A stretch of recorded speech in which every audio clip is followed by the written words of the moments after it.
안녕하세요. 찐부TV입니다. 오늘은 정부에서 발표한 주택시장 안정화 대책에 대해서 한번 이야기를 나눠보려고 합니다. 지금 보고 계신 화면이 이제 정부에서 발표한 내용인데요. 가급적 이제 원본을 보면서 이야기하는 게 오해의 소지도 좀 적고 또 정확히 내용을 전달할 수 있을 것 같아서 정부에서 발표한 이 자료를 가지고 이야기를 해보도록 하겠습니다. 여러분들도 이제 국토교통부나 이런 데 보도자료에 들어가 보시면 자료를 받아서 보실 수가 있으니까 오늘 영상 보시고 궁금하신 부분이 있다고 한다면 그 자료를 조금 더 한번 꼼꼼히 살펴보시는 게 좋을 것 같습니다. 이번에 이제 정부에서 발표한 부동산 세책이 세 번째인데요. 6월 27일 날, 그다음에 9월 7일 날, 그리고 오늘 10월 15일 날 총 세 번에 걸쳐서 이재명 정부의 부동산 그 대책이 나왔습니다. 627 대책 같은 경우에는 이제 규제였고, 이제 97 대책은 공급이었고, 이번에 나온 것은 이제 규제. 였는데요. 어떤 배경에서 이런 대책이 나오게 됐는지 한번 살펴보도록 하겠습니다. 자, 쭉 내려보면 국토교통부 원본인데요. 네, 쭉 보면 결국은 이제 뭐 집값이 너무 올라서 문제다. 그래서 이러한 집값을 잡기 위해서 수요를 억제하고 어, 이런 것에 좀 초점을 맞춰서 나왔다고 좀 보시면 될 것 같습니다. 정부에서 발표한 자료를 좀 살펴보면 이제 주택 시장이 최근에 이제 계속해서 단기적으로 좀 급등을 하고 있다.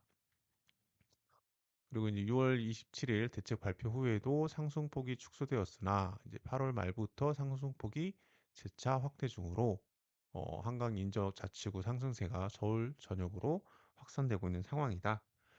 6월 27일 대책이 발표된 이후에 물론 상승폭이 좀 줄었지만은 결국은 지금 이제 서울 전역에 걸쳐서 상승세가 계속되다 보니까 이것을 그대로 두면 정부에서 봤을 때 문제가 좀 될 것 같다라고 좀 생각을 한 거죠. 그다음에 이제 거래량도 좀 보면 거래량을 또 이제 서울 비규제 지역에서 빠르게 증가했다. 이런 내용이 있습니다. 그러니까 계속해서 집값이 오르고 있으니 불안한 거죠. 자, 이런 상황에서 내용을 좀 더 내려가 보면 예, 여기 있습니다. 거시경제 여건이 지금 주택담보대출 금리가 떨어지고 있는 상황이 되다 보니까 유동성이 점점 늘어나고 있고 또 사람들의 투자 심리가 늘어나고 있는 상황입니다.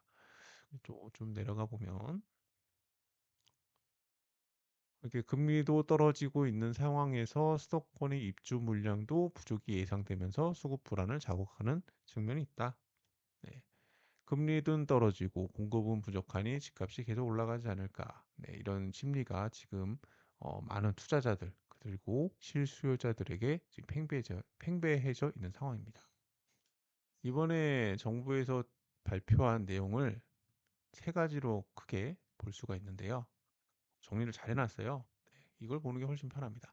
첫 번째는 조정 대상 지역과 투기과열 지구 그리고 토지거래 허가 구역을 지정을 한 거고요. 두 번째로는 주택가격 수준에 따라서 주택담보대출의 여신 한도를 자동화했다. 그러니까 금액에 따라서 주택 가격에 따라서 그리고 스트레스 금리 상향 조정 그리고 전세대출 DSR을 적용하겠다. 그리고 이제 은행권의 주택담보대출 유형가중치를 하한을 상향 조정 조기 시행을 하겠다라고 하고 있습니다. 그리고 이제 부동산 거래 감독 기구를 이제 설치를 하겠다는 거고요. 이게 이번에 나온 조치이고 밑에 보면은 이제 부동산 세제 합리화라고 있습니다. 이제 보유세, 거래세 조정 및 특정 지역 수요 쏠림을 완화하고 영구 용역 및 관계부처 TF를 구성하였다라고 하고 있습니다. 이게 무슨 말이냐면은 이 위에 세 개는 이제 시행을 하겠다는 거고요. 만약에 집값이 그래도 잡히지 않는다면은 보유세나 거래세를 조정하겠다. 결국 이재명 대통령이 이야기했던 세금을 건드리겠다라는 이제 무언의 경고를 지금 날리고 있는 겁니다. 이 내용들은 뒤에서 하나씩 살펴보도록 하겠습니다. 첫 번째는 조정 대상 지역 또 투기과열 지구를 추가로 지정을 하겠다입니다. 그 지역이 서울시 전 지역 및 경기도 12개 지역이라고 되어 있는데요. 지도를 살짝 살펴보면 화면이 커서 좀 줄여보겠습니다. 살펴보면 네, 이렇게 지금 보시면은 기존의 서초, 강남, 송파, 용산 외에도 서울 전 지역이 조정 대상 지역 및 투기과열 지구로 지정이 됐고 그 외에 하남이라든지 과천, 성남 쪽 주로 이제 수도권 남부죠. 네, 남부 지역을 중심으로 토지 조정 대상 지역과 투기과열 지구를 추가로 이번에 지정을 하게 됐습니다. 위를 조금 더 살펴보면 구체적으로는 과천시, 이제 광명시, 성남시, 분당구, 수정구, 중원구, 수원시 영통구, 장안구, 팔달구, 안양시, 동안구, 용인시, 수지구, 의왕시, 하남시 이렇게 지정이 됐고요. 적용 시기는 2025년 10월 16일 목요일자 내일 날짜죠.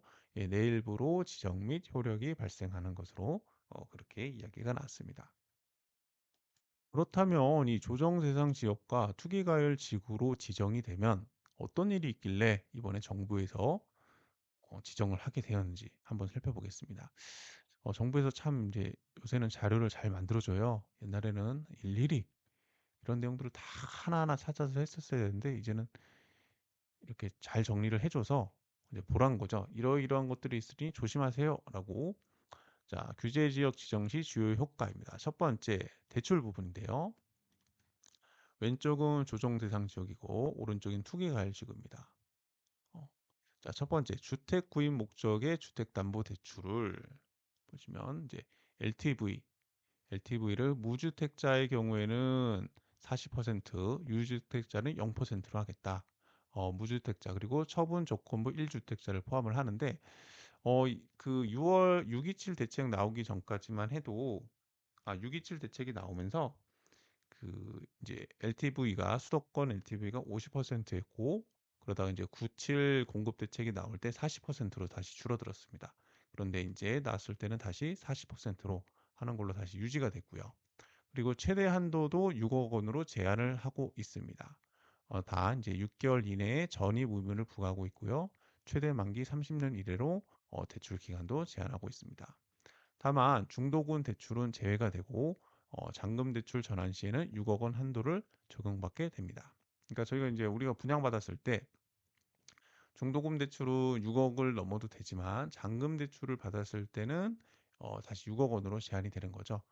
이거는 이전에 나왔던 내용이어가지고 크게 달라진 건 없지만 적용이 된다라고 생각을 하시면 되고 그리고 이제 생애 최초 그 주택담보대출 같은 경우에도 LTV가 70%, 전입 의무는 당연히 들어가고요. 그리고 생활안정자금 목적의 주택담보대출도 1주택당 최대 1억 원으로 한도를 제한을 걸었고 다주택자 같은 경우에는 이제 아예 금지가 됐습니다. 비규제 지역은 해당 없다고 돼 있고 이제 수도권 규제 지역 내 주택 보유수 기준입니다. 다음은 전세대출인데요. 전세대출은 소유권 이전 조건부 전세대출 금지. 이것도 저번에 나왔던 내용이죠. 네. 소유권 이전 조건부 전세대출 금지란 것은 한마디로 갭 투자하지 말아라 라는 거고요. 그리고 전세대출 보증비율 80%로 강화. 네, 이것도 계속 있었던 내용입니다. 그리고 1주택자의 대출 한도를 2억 원으로 일어나 하였습니다. 그러니까 1주택자 같은 경우에는 그 전세 대출을 받으면 2억까지밖에 주지 않겠다라고 이제 한 거죠. 네. 그리고 전세대출 보유 차주의 규제 지역 내 3억 초과 아파트 취득가, 규제 지역 내 3억 초과 아파트 취득자의 전세대출도 제한을 하겠다라고 했습니다. 이거 이제 투기과열 지구에서만 적용이 되는 내용이에요. 이렇게 보면 사실 내용이 좀 복잡합니다. 네, 복잡하기 때문에 저 같은 경우에는 이제 그때그때 상황에 맞춰서 계속 찾아보고 있거든요. 내용이 많아서 사실 기억을 잘 못하는 것도 좀 있습니다. 자, 신용대출. 요건 이번에 새로 나온 내용 같아요. 자, 1억 원 초과의 신용대출을 보유한 차주에 대해서 대출 실행일로부터 1년간 규제 지역 내 주택 구입을 제한하겠다라는 내용입니다. 이게 왜 나왔냐면 안 그래도 어저껜가부터 뉴스에 나오더라고요. 서울의 주택 매수자 중에 30%가 6억을 초과해서 대출을 받았다고 합니다. 앞서 이 주택담보대출을 6억 원으로 제한을 했다고 했는데 어떻게 6억을 초과해서 받았느냐 했더니 이 그 보통 고소득층 같은 경우에는 6억을 받아도 이 DSR이 남습니다. 네, 그러다 보니까 신용대출을 추가로 받을 수 있어서 본인이 6억을 받고도 또 DSR로 인해 남는 DSR로 신용대출을 또 받은 거죠. 네. 그러니까 고소득층만 어떻게 보면 가능한데 그것이 지금 보면 서울의 경우에는 전체 매수자의 30%라는 거죠. 다음은 중도금 이주비 대출입니다. 자, 규제 지역 내 1주택 보유자가 해당 주택 재건축 재개발로 중도금 이주비 대출 취급 시 추가 주택 구입을 제한하겠다입니다. 그러니까 규제 지역 내에 재건축 아파트를 갖고 계신 분이 있는데 그 아파트가 이제 재건축 공사가 들어간 거죠. 그래서 이제 내가 중도금도 받고 이제 이주비 대출도 받게 되면 이 추가 주택을 만약에 추가로 주택을 구입을 하려고 한다면 이걸 이제 제한을 하겠다는 거죠. 예. 그리고 중도금 대출 보증 발급 요건도 강화한다. 라고 되어 있는데 이것은 이제 조정 대상 지역에서 원래 이제 시행되고 있었던 것입니다. 다음은 이제 사업자인데요. 사업자는 크게 상관이 없죠. 대부분 보시면. 그래서 그냥 주택담보대출 제한을 하겠다라고만 간단하게 넘어가도록 하겠습니다. 세제 부분인데요. 세제 부분이 결국은 이 가장 영향을 많이 받는 부분 중에 하나입니다. 이제 조정 대상 지역이 되면 다주택자 같은 경우에는 취득세가 중과가 되는데 조정 대상에서 2주택이면 8%, 3주택은 12%입니다. 그런데 이걸 사람들이 조금 오해하시는 게 있는데 어, 내가 만약에 비조정 지역에 1주택을 갖고 있는 상태에서 조정 지역에 1주택을 갖게 되면은 취득을 하게 되면은 8%를 받는 겁니다. 그리고 조정 대상 지역에서 1주택을 갖고 있는 상태에서 또 조정 대상 지역을 주택을 취득해도 8%를 받는 거죠. 그리고 3주택 같은 경우에도 내가 비조정 대상 지역에 주택을 두 채를 갖고 있는데 추가로 조정 대상 지역에 한 채를 또 취득을 하게 되면 12%를 받게 되는 겁니다. 그러니까 어떤 분들은 내가 조정 대상 지역에서만 3개의 주택을 하게 되면 12%다 이렇게 말씀하시는 분도 있는데 그건 아니고 마지막으로 취득하는 주택이 조정 대상 지역에 있는지 또는 비조정 대상 지역에 있는지에 따라서 달라진다는 겁니다. 그리고 이것과 관련해서 한 가지 또 생각해야 되는 게 뭐냐면 바로 증여 부분인데요. 증여도 취득세를 납부하게 됩니다. 납부를 하게 되는데 증여 같은 경우에도 조정 대상 지역일 경우에 이 그러니까 시가가 3억 이하일 때는 취득세가 4%인데요. 3억 원을 초과하면은 13.4%의 중과세가 됩니다. 그러니까 이 조정 대상 지역이 지정이 되면 이 증여를 하는 것도 쉽지가 않은 거죠. 내가 주택이 뭐 두 채가 있어서 한 채는 우리 자녀한테 물려주고 싶지만 물려주려고 하다 보니까 증여 취득세가 굉장히 많이 나오게 되는 그런 상황이 되는 겁니다. 자, 다음은 이제 다주택자 양도소득세 중과 및 장기보유 특별공제 전면 폐지입니다. 현재는 이 다주택자의 같은 경우에는 이 양도소득세가 중과되는 것들이 한시적으로 유예 중입니다. 이게 언제까지냐면 2026년 5월까지인데요. 그러면은 어떤 게 좀 예상되냐면 내년 한 1월에서 2월 정도에 저희가 이제 집을 팔려고 하려면은 결국은 이제 한 두세 달은 기본적으로 잡고 가잖아요. 그러니까 1월에서 2월 사이에 그 다주택자 중에 이 양도소득세 중과 배제를 그러니까 적용받기 위해서 매도를 할 가능성이 좀 높아지고 있습니다. 그때 가서 결국은 사람들이 세금 계산을 해볼 거예요. 내가 갖고 갔을 때 내야 되는 세금과 갖고 가지 않았을 때 내야 되는 세금. 여기에 만약에 이제 뭐 보유세까지 추후 규제가 또 들어온다고 한다면 셈법이 굉장히 복잡해지겠죠. 네. 이 양도소득세 중과 배제가 그 유예됐던 게 풀리면서 이제 기존 주택이 매물로 나올 가능성이 높아지고 결국은 서울이나 이 조정 대상 지역으로 묶인 지역들의 매물이 늘어나면 가격 하락 압력으로 작용을 하게 되거든요. 그러니까 지금 현재는 뭐 전문가나 뭐 언론이나 뭐 다들 하는 얘기가 신규 공급을 늘려야 됩니다라고 이야기를 합니다. 하지만 누구나 알다시피 신규 공급을 단기간 내에 늘릴 수 있는 방법은 없습니다. 그렇기 때문에 공급량을 늘리려면 신규 주택 외에도 기존 주택, 우리가 흔히 얘기하는 재고 주택이라고 하거든요. 그 기존 주택을 매물로 유도하는 것도 한 가지 방안이 될 수 있는 거죠.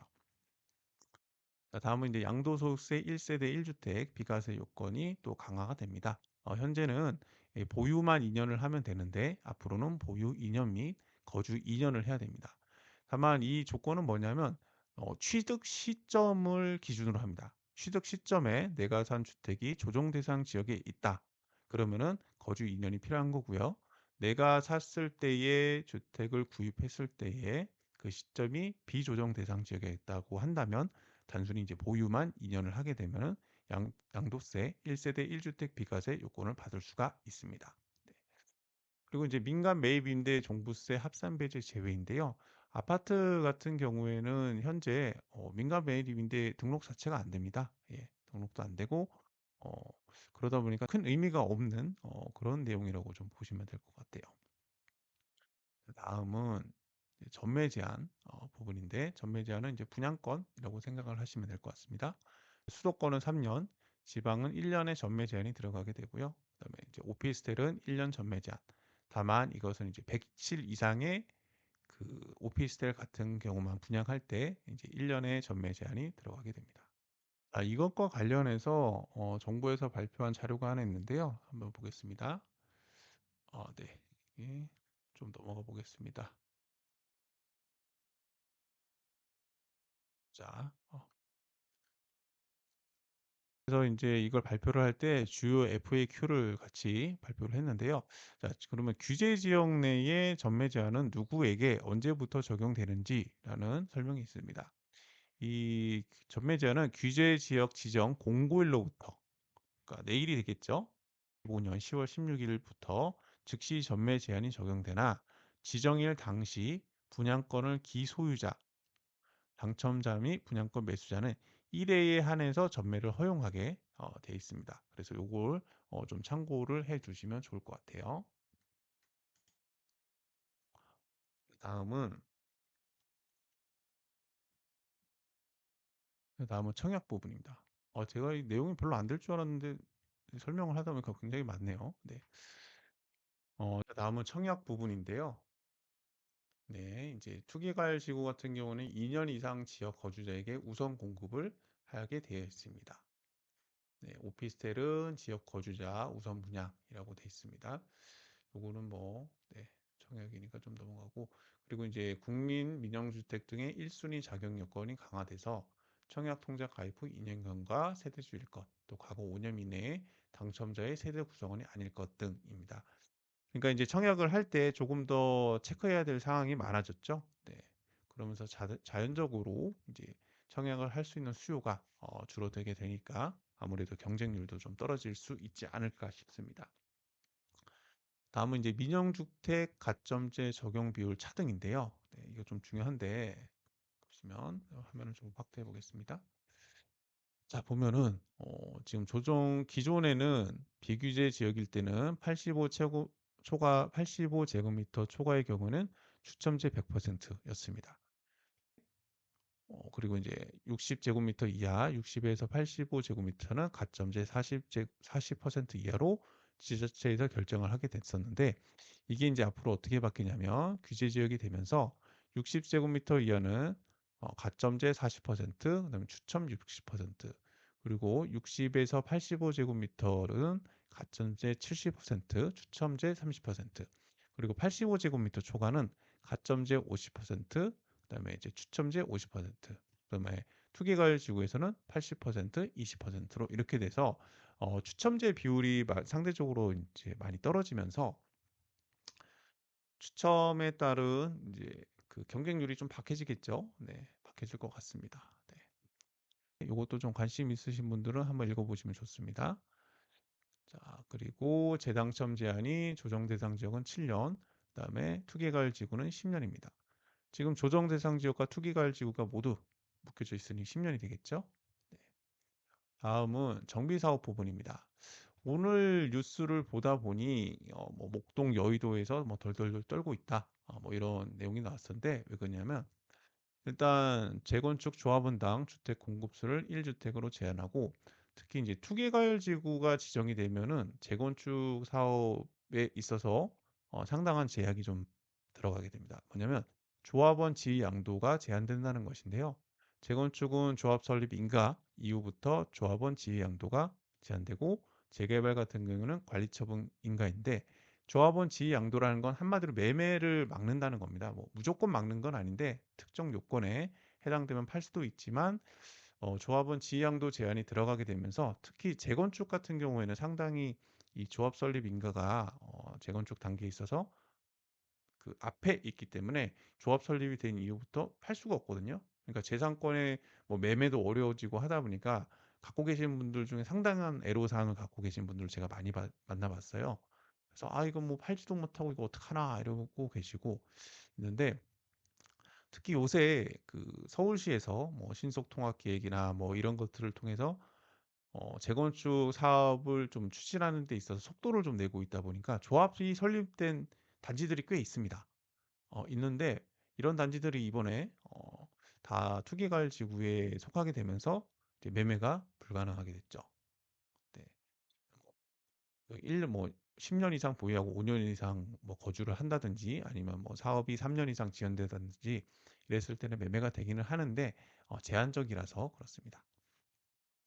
자, 다음은 정비사업 분양인데 재당첨 제한 5년. 이건 뭐냐면 재개발이나 재건축으로 아파트를 분양받은 사람은 다시 이 재개발이나 재건축으로 당첨을 5년 이내에 받을 수 없다라는 그런 의미입니다. 네. 여러 채 갖고 계신 분들한테 좀 불리한 내용이죠. 네. 자, 다음은 자금 조달 계획서 및 입주 계획 신고 의무입니다. 조정 대상 지역에서는 계획서와 입주 계획만 신고하면 됐는데 투개발 지구로 지정이 되면서 증빙 자료 제출 의무가 있습니다. 이 사람들이 이걸 좀 불편해 하세요. 증빙 자료를 그러면 얼만큼 어떤 방식으로 해야 되느냐 뭐 이렇게 되는데 보통 본인이 뭐 소득세 냈던 그런 내역들을 가지고 제출을 하고 있습니다. 다음으로는 이제 토지거래 허가구역 추가 지정인데요. 토지거래 허가구역도 아까 말씀드렸던 서울시 전역하고 경기도에 있는 총 12개 지역 동일합니다. 네, 동일하고요. 허가 대상은 허가구역 소재에 있는 아파트 및 동일 단지 내 아파트가 한 개 동 이상 포함된 연립 다세대 주택을 말합니다. 그러니까 일반적인 연립 다세대 주택, 우리가 흔히 얘기하는 빌라, 이런 데들은 이제 포함이 되지 않고 아파트만 일단 된다. 그리고 좀 특이하지만 동일 단지 내 아파트가 한 개 동 이상 포함된 이런 주택이 된다고 보시면 됩니다. 기존에 서울시에서 지정했었던 강남, 서초, 송파, 용산구 토지거래 허가구역은 아파트만 대상이 됐는데요. 이번에 그러니까 이 지역은 지금 두 개의 토지거래 허가구역이 지정된 겁니다. 한마디로. 네. 그래서 대상이 이 아파트에서 추가가 됐다. 이 지역들은 기존과 조금 다르게. 지정 기간은 2025년 10월 20일, 좀 며칠 남았습니다. 네. 다음 주 월요일인가요? 그리고 2026년 12월 31일까지고요. 이 기간 안에 사셔야 됩니다. 왜냐? 토지거래 허가구역으로 지정이 되면 취득일로부터 2년간 실거주 의무가 있습니다. 이것은 내 외국인 모두 적용이 된다. 외국인이 이번에 또 들어갔던 거는 잘 아시죠? 뭐 이제 그 검은 머리 외국인 또는 뭐 중국인들 뭐 이런 사람들이 주택 시장을 교란하고 있다. 뭐 이런 이야기가 있어서 이제 들어간 건데 2년간 실거주 의무가 있기 때문에 이제 한마디로 갭 투자가 이제 불가능하게 된 거죠. 네, 갭 투자가 불가능하게 돼서 실수요자만 집을 사세요, 아파트를 사십시오라고 이제 정부에서 결정을 내려준 겁니다. 다만 이렇게 서울 전 지역의 경우 토지거래 허가구역으로 묶이게 되다 보니 한 가지 좀 우려되는 부작용은 뭐냐면 이 지역들에서 이제 갭 투자가 어렵다는 건 사실상 전월세 매물이 나오기가 어려워졌다는 거거든요. 그러니까 기존에 전월세로 돌리던 집들은 그대로 가겠지만 이제 새로운 물량이 공급이 되기 어렵다는 거죠. 그렇게 되면 자연적으로 전월세 가격이 이제 올라갈 수밖에 없는 구조가 이제 형성이 될 거고, 전월세 가격이 올라가면 또 주택 매수 수요로 또 옮겨가게 되는 그런 일이 발생을 합니다. 그러니까 이 모든 정책들이 어쩔 수 없이 한 가지를 맡게 되면 또 하나의 부작용이 나올 수밖에 없습니다. 그리고 제가 좀 보면서 깜짝 놀랐던 게 이거였습니다. 토지거래 허가 구역 내 비주택담보대출의 LTV를 강화하겠다. 라는 거였는데 이게 무슨 말인가 했더니 이 주택을 제외한 그러니까 부동산이 여러 개가 있잖아요. 근데 부동산 중에 주택을 제외한 부동산의 담보대출의 LTV를 강화하겠다. 라고 했습니다. 그러면서 오피스텔, 토지, 상가가 포함이 됐는데요.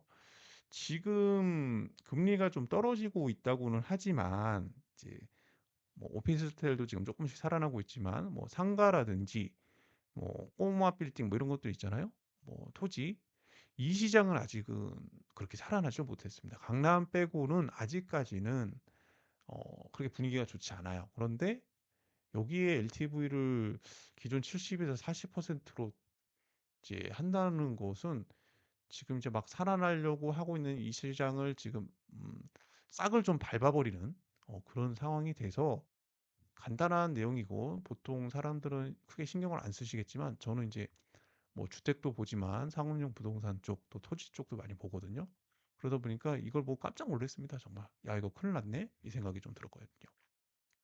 자, 근본 지정은 서울시장, 경기도지사 또는 국토부 장관이 기존에 지정한 토지거래 허가구역과는 별도로 적용된다. 제가 아까 말씀드렸죠? 네, 2개의 토지거래 허가구역이 지정이 된 겁니다. 네, 제가 이거 금방 끝날 줄 알았는데 생각보다 말이 많으셔서 그런지 내용이 많네요. 네, 쭉 지나가면 아까 전에 봤던 그림하고 동일한 그림이고요. 네, 자, 다음은 네, 또 큰 게 하나 나왔습니다. 자, 주택 가격 수준에 따른 주담대 여신 한도 차등화라고 굉장히 어려운 말인데 일단 좀 보겠습니다. 기존에는 수도권 규제 지역 내에서 취급하는 주택 구입 목적의 주택담보대출은 최대 한도를 6억 원으로 제한했습니다. 즉, 주택 가격에 상관없이 최대 한도를 6억 원으로 제한을 했는데 이것을 어떻게 바꾸냐면 가격 수준에 따라서 차등 적용하겠다라고 했습니다. 요 밑에 있는 이주비 대출은 현행과 동일하게 주택 가격에 관계없이 최대한도 6억 원을 적용한다고 했는데 이것은 재개발이나 재건축 사업 같은 데서 적용이 되는 거죠. 네. 자, 그 어떻게 바뀌느냐?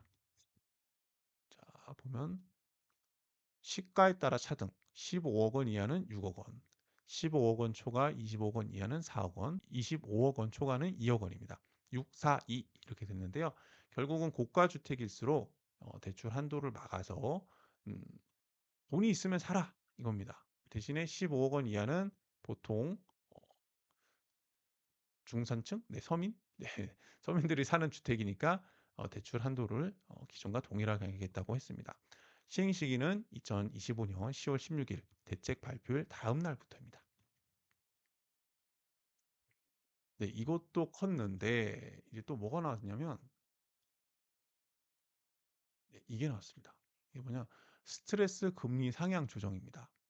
자, 스트레스 DSR 알고 계시죠? 네. 돈을 빌리시는 분의 DSR을 산정할 때 중장기적인 금리 상승 가능성을 반영하여 대출 금리에 일정 수준의 스트레스 금리를 가산하는 제도입니다. 그게 뭐냐면 은행에서 대출을 받으실 때 우리가 우리 그 소득을 기준으로 이제 1년에 부담해야 되는 부채 비율이 얼마인지 금액이 얼마인지를 이제 산정을 할 때 어, 원래 지금이 뭐 4%라고 금리가 적용된다고 하면 여기에는 이제 1.5%에서 5.5%를 기준으로 그러니까 이자와 원금의 금액을 이제 계산을 해서 DSI를 산정을 했는데 이것을 3%로 바꾸기로 했습니다. 네, 3% 내용이 다음 장에 있네요. 네. 1.5에서 3%로 상향 조정을 하게 된다. 이 말이 뭐냐면 쉽게 얘기하면 우리 대출이 줄어든다는 겁니다. 예, 대출금이 줄어가는데 얼마가 줄어드느냐? 지금 보고 계시는 표는 정부에서 발표한 자료를 제가 이제 이미지화 했는데요.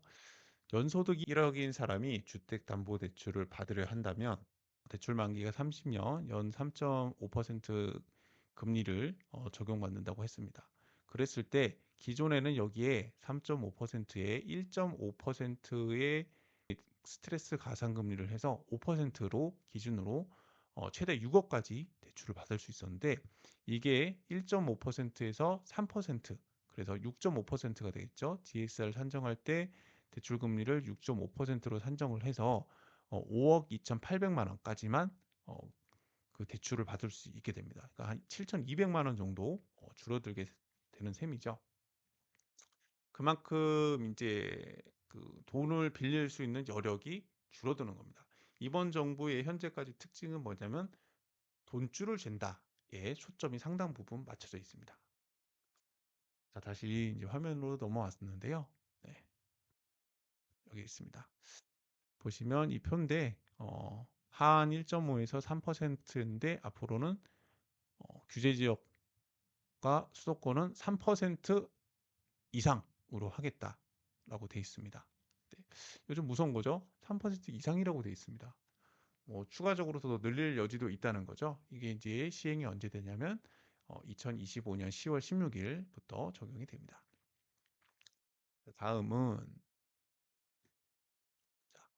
전세대출 DSR 적용인데요. 보시면 전세대출은 현재 DSR 적용 대상에서 제외되고 있습니다. 이게 왜냐하면 전세대출까지 DSR을 적용을 하면 이게 좀 과하다라는 그 의견이 많았습니다. 그래서 정부에서도 기존 정부 예전에도 그렇고 이걸 하는 거에 대해서 정부에서 굉장히 부담을 많이 했었어요. 그래서 나왔던 것 중에 하나가 이제 뭐냐면 그러면 무주택자는 제외하고 1주택자 중에서 수도권 규제 지역에서 임차인으로 대출을 전세 대출을 받는 경우에는 전세 대출 이자 상환분을 DSR에 반영을 하겠다. 라고 했습니다. 자, 그렇게 되면 어떻게 되죠? 전세대출 이자 상환분이 DSR에 반영이 되면 내가 받을 수 있는 다른 대출의 한도가 줄어들게 됩니다. 자, 다음은 네, 은행권 주담대 위험 가중치 하한 상향 조기 시행입니다. 자, 은행권 신용 리스크 평가시 적용하는 주담대 위험 가중치 하한을 2026년 4월부터 상향을 조정하기로 발표했습니다. 9월에 발표를 했는데 이것을 내년 1월부터 조기 시행하겠다. 주담대 위험 가중치 하한을 15%에서 20%로 이렇게 하겠다는데 이게 무슨 내용이냐면 한마디로 얘기하면 은행에서 주택담보대출을 할 수 있는 총량을 제한한다는 겁니다. 가령 뭐 A 은행이 있을 때 이 은행이 갖고 있는 뭐 예금 수준이라든지 뭐 위험 가중치들을 다 반영했을 때 주택담보대출로 할 수 있는 총 금액이 뭐 20조였다라고 한다면 이게 뭐 15조로 이제 줄어드는 거죠. 이런 식으로. 그렇게 되면 전 금융권의 주택담보대출의 총량이 줄어들게 되는 효과가 나타납니다. 그렇게 되면 어떻게 되겠습니까? 결국은 주택담보대출을 억제하는 방향으로 갈 거고 억제하는 방향으로 간다는 건 뭐냐면 결국은 대출을 받는데 기준이 까다로워지거나 아니면 금리가 높아지거나 가상금리가 붙거나 이런 식으로 되게 되거든요. 그러면서 수요적인 측면을 옥죄다는 거죠.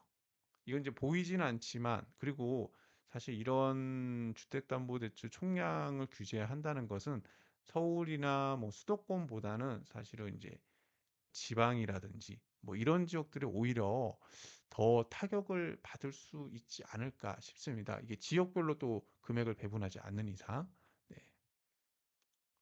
네, 지금까지는 나왔던 내용인데 그 다음 내용은 뭐 세제 합리화 뭐 이런 내용이 있고요. 그래서 집값 안 잡히면 계속해서 너희들 때려줄 거야 라는 식으로 이제 경고문을 날린 게 이거고요. 뒤에 부분은 이제 불법 행위하면 엄정 대응하겠다라는 그런 내용입니다.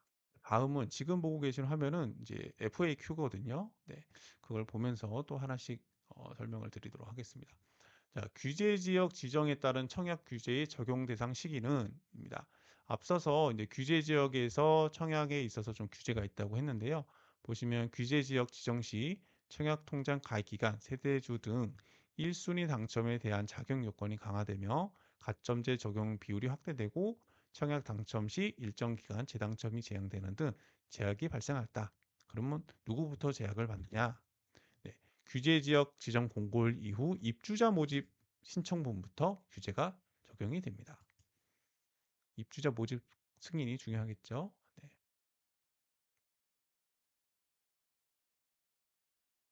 그리고 이거 좀 내용이 많은데 이것만 설명해도 사실 한 3, 40분인데요. 네. 규제 지역 지정이 되면 정비 사업이 받는 규제는 어떤 것들이 있고 어떻게 적용되는 것인지, 도시정비법상 규제지역 관련 규제는 조합원 지위양도 제한, 매매를 할 수 없다 그랬죠? 재당첨 제한, 5년 이내에 재개발이나 재건축에 조합원으로서 분양을 받거나 일반 분양을 받을 수 없다. 뭐 이런 것, 조합원 공급 주택수 제한 등의 규정이 적용됩니다.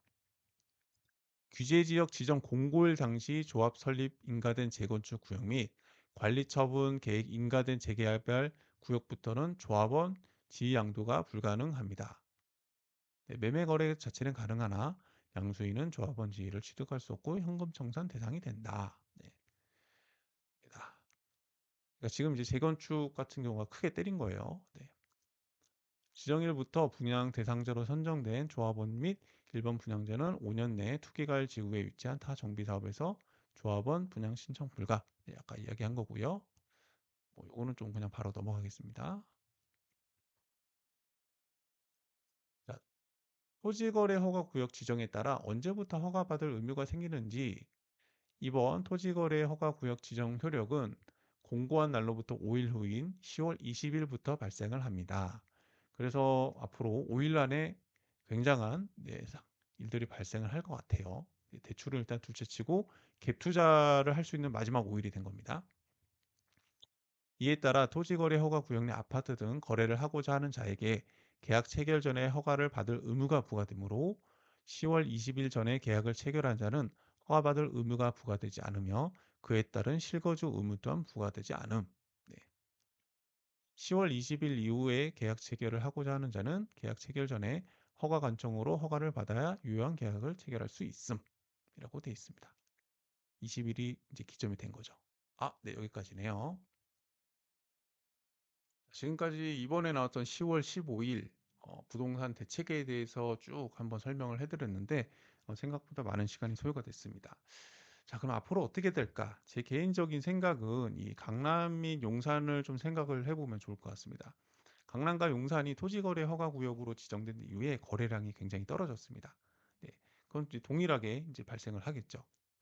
그리고 정비 사업 같은 경우에는 분양가 상한제 적용이 가능해져서 사업성이 악화될 가능성이 높고요. 또 사업성이 악화가 되면 결국은 사업이 지연될 수밖에 없습니다. 지금 서울시에서는 굉장히 지금 좀 불편해하고 있어요. 언론에 따르면 이 토지거래 허가구역 지정이나 조정 대상 지역 지정 등에 대해서 국토교통부, 그러니까 정부에서 사전에 이렇게 좀 협의가 없었던 것 같습니다. 그래서 서울시에서는 아니 이제야 재건축, 재개발 좀 밀어서 주택 공급을 하려고 하는데 이렇게 규제를 때려버리면 어떡하냐, 굉장히 불만이다 라는 그런 이야기가 있습니다.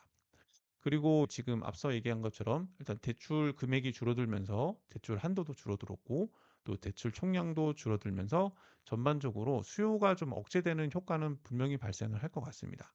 대신에 양도소득세 중과세 배제가 내년 5월 달까지, 그러니까 5월 9일인가 그럴 겁니다. 5월 9일까지 이제 한시적으로 이제 되기 때문에 그 전에 내년 1월 정도에 아마도 물량이 좀 나올 가능성이 있습니다. 네. 그래서 수요가 억제되고 공급이 일부 확대가 되면서 주택가격 상승세가 좀 둔화될 가능성이 있죠. 그래서 전반적으로 좀 살펴보면 한 달, 두 달 정도는 관망세가 이어질 것입니다.